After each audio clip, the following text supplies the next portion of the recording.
GG, I am DJ John Tavar. Did at the Roundtable Podcast each and every Sunday evening with Millie Nail, Chris Ryder, Bodega the DJ. Make sure you catch us every Sunday evening at 7 p.m. Today is a special segment to actually promote our upcoming episode, social inequality, which is a really very big thing here, especially here in the United States. You have the 1% of the population that actually owns more than 50% of the wealth of this country. So I want to just share this segment. I saw this video that I stumbled across, and I actually want to show it to our viewers, our listeners. And it was very interesting. What really stood out to me in this video that I saw, it was on YouTube. And shout outs to Savvy Progress, who are the ones who actually edited the video and uploaded it. And I, came across it. So it talked about, basically the universal basic income, which is basically an idea right now that's being introduced by a man who's running for the presidency for the 2020, Andrew Yang. And something I always talked about years ago. And, it's been talked about way before me, from Thomas Paine to Martin Luther King Jr., who definitely understood the economic structure and understood that we have to change our economic structure. The system right now is not working for everyone. So, when I saw this video, it was a special quote that definitely, stood out to me. And it was made by a neuroscientist, and he said that the enemy to the universal basic income is the human mind. And it really blew me away because, when you think about our biology as human beings, our brain is a programming device. We all program one way or another.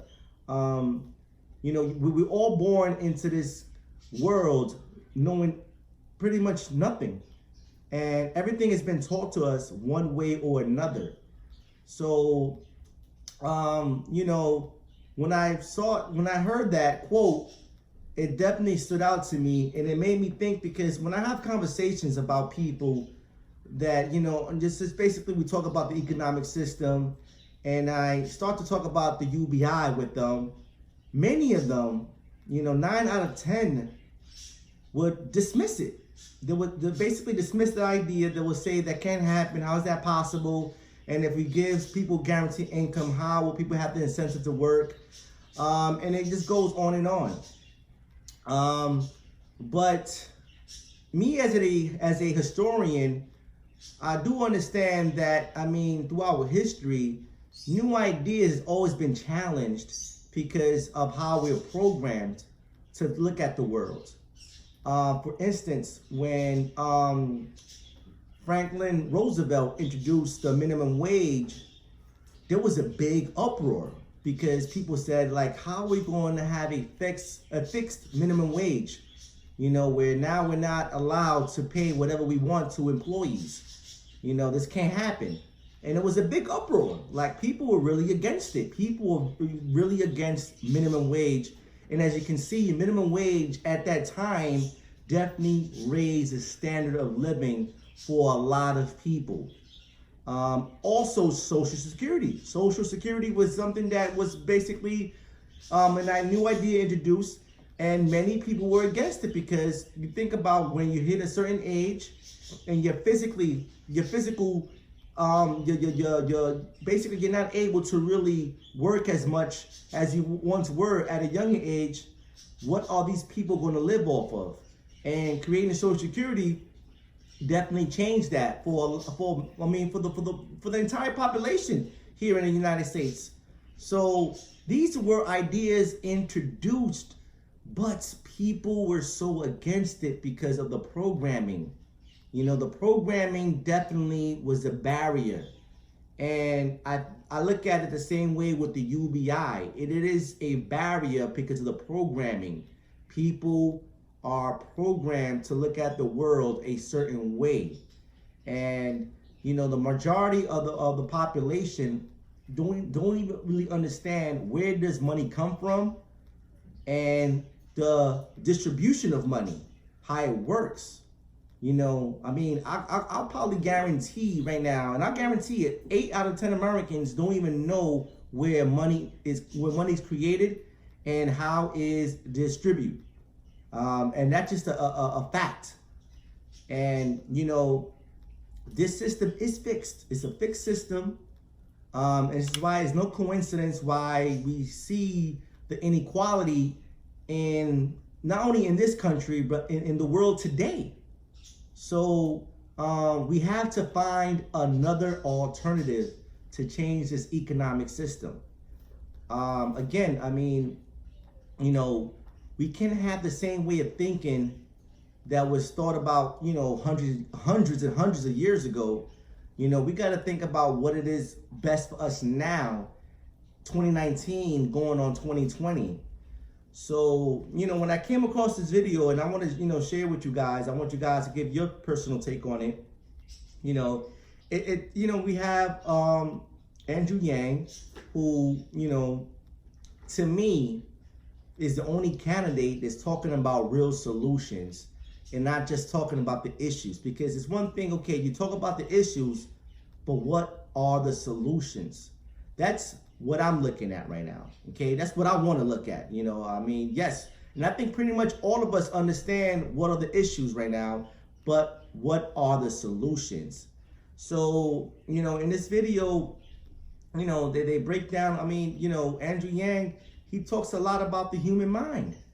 And this is why we have to break out of that. I think, you know, it's basically, you know, having us so limited is because of the way we've been trained of what to think and not how to think. And, you know, this system is all, I mean, it's basically a experiment. You know, every social system is an experiment. There's no natural way of living. You know, someone from somewhere came up with this idea of creating this structure to keep the population more stable and more sustainable. So, you know, all this is really a experiment. You know, this is no natural way of living. So we got to keep our mind open to new information. We just can't, you know, keep our minds closed-minded because of the way we've been programmed to look at the world. And, you know, I feel that we have to really keep pushing this idea because, I mean, the truth is the truth. I mean, just be honest. You know, inequality is a real thing. People are really struggling. And, you know, to look at the statistics of the income gap between the rich and the poor, it goes beyond my comprehension. Way beyond my comprehension. Like, I mean, I'm like, it's there. I see it in my face, but sometimes like, wow, I'm still like in some disbelief. Even me growing up in poverty in East Harlem, where the radius of between the rich and the poor was only 1 block away. Like, I could remember walking 1 block to 5th Avenue, and it felt like I just stepped into a new dimension. And me as a kid at that time, I already understood something is very wrong. Something is very wrong. And as I became, you know, more self-educated about things that are occurring in this world today, the more understanding.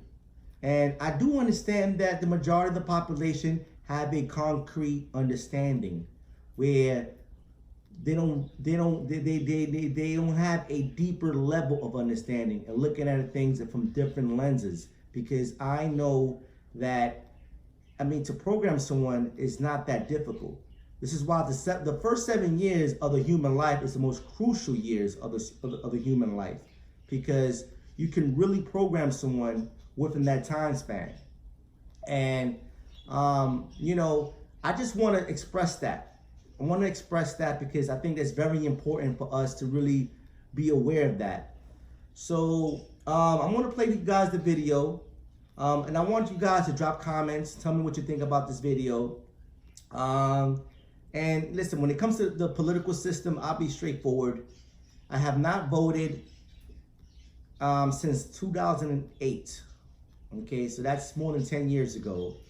I pretty much divorced myself from the political system because the more I understood the system where, you know, politicians are really run by lobbyists, these corporations who fund their campaign, it's very difficult to trust politicians. And also when there's money involved, because money is a controlling device.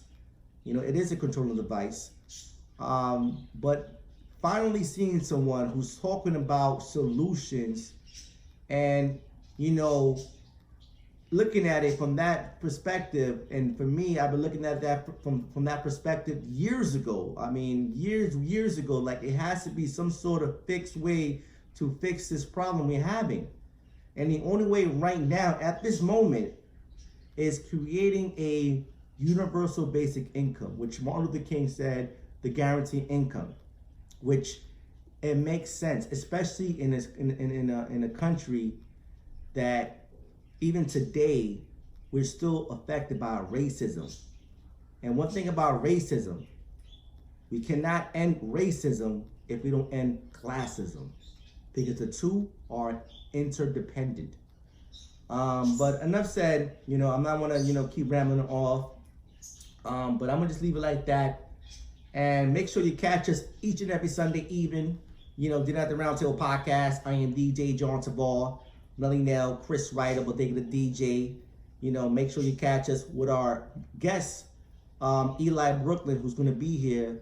And we're going to talk about social inequality, which is a real thing here, you know, in the United States and across the world. So make sure you catch us every Sunday evening at Dinner at the Roundtable podcast. Peace out. So what will the resistance be? What will the arguments be against the UBI? Is it anti-American, the UBI? Well, again, a majority of Democrats now support it, and nearly a majority of independents and conservatives. It's like something like 40-something%. And so people are waking up to the fact that we need to think bigger about how to build a trickle-up economy that works for people again. I think the biggest barrier is really the sense of possibility, because most Americans cannot think big enough to think like that as a citizen, I'm entitled to a $1,000 dividend, or that as a society, we are easily wealthy enough to afford a $1,000 dividend for every adult. Most every American and most every human has a built-in mindset of scarcity, because that's the way we're programmed. And so if you go around saying something like, hey, $1,000 dividend, like for a lot of people, it's just, you know, it literally just seems impossible. So one of the neuroscientists said to me, the enemy of universal basic income is the human mind. And so that, in many ways, is what we have to overcome. But what I'm happy to say is that people are waking up to the possibility of relative abundance every day. And I think it's incumbent on us. Look, that's what capitalism is all about. The people who have busted their ass and worked their way to the top came up with better ideas, and that's how they became rich. That's how they became successful. And it doesn't stop when it comes time to help other people that are less fortunate. And those folks in my position, folks, you know, a little bit richer, a little bit less wealthy, we have got to take those steps to recognize if we don't do it, the socialists could win.